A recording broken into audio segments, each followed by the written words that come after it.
The Writers Guild of America strike officially began on Tuesday afternoon after negotiations fell through on Monday night. To the latest on the Hollywood writers' strike. Overnight, the biggest late-night shows airing reruns. Outside Warner Brothers, Paramount, Sony, Netflix, and the other Hollywood studios, striking writers, united behind a single message. Fair pay, fair compensation for our creative work.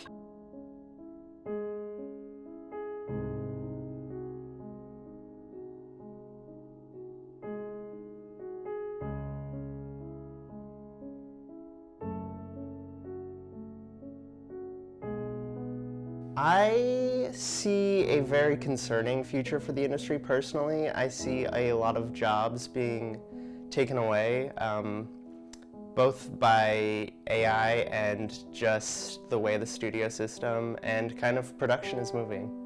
You can definitely tell that the state of movies is moving in two very different directions, with major motion pictures being, like the Marvel major studios, but then you have a lot of small passion indie projects kind of popping up. So I think it's kind of branching out, and a lot of more mid-budget movies that you would have seen in the past 30 or so years just aren't being made anymore. I moved to Los Angeles in 2022. And it has been a struggle here. A lot of it I know is because I'm new here, but I've also heard from many people who are local to Los Angeles saying that these last few years have been the worst it has ever been, ever. The industry's always been kind of broken, and it just keeps trying to fix itself with new new waves of tech or creativity. And I don't know, I'm sure there will be a film industry, but I think it will change in a way that is going to be harder and harder for people to jump in.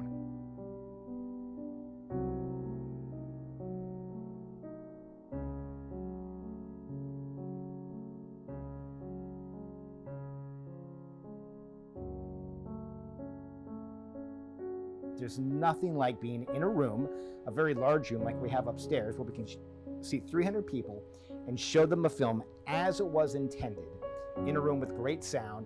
The audience reacts to it.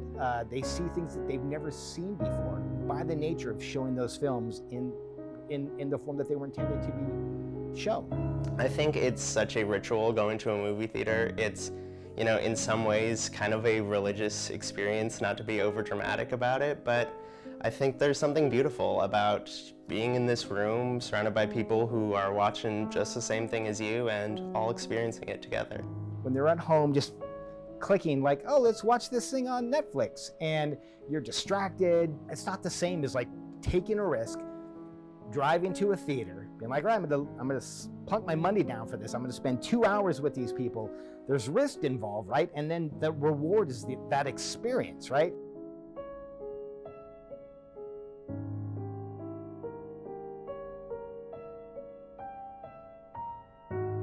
There's a lot of limitations that streaming has, and we have so much more content that's available. I know that they recently did an edit of The French Connection on Disney Plus without William Friedkin's involvement at all. But if you had purchased a digital copy of it, your digital copy is now the new version, not the original version that you even paid for.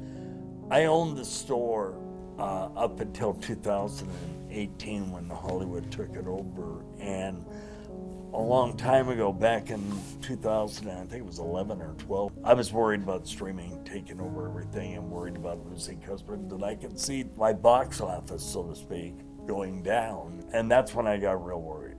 But since then, it's kind of rebounded.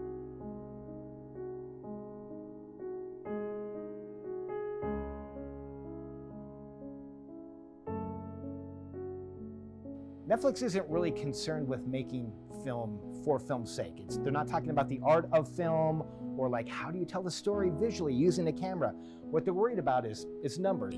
And so they can say, hey, we are only going to fund projects by straight white men that, talk about these topics, right?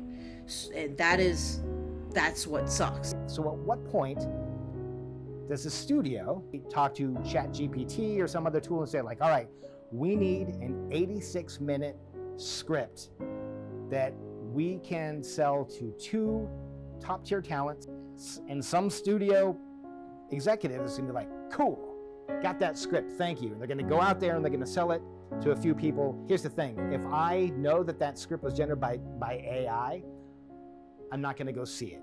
If I go see it and I hate it, and then I hear it's based on AI, I'm gonna go like, haha, I knew it, right? I knew it was gonna suck.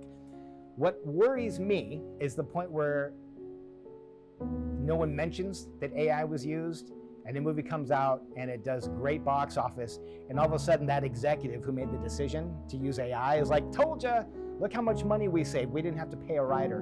And then stuff gets churned out. I fear that it is something that can be used to really take away my creative touches and really take away the stuff that makes me love filmmaking. Studio heads finding ways to cut corners, most likely through AI, to get rid of, people who are great at their craft, and yeah, just replacing them with something that's really simple and ending up with a bunch of cookie cutter nonsense that, yeah, has no heart and soul in it.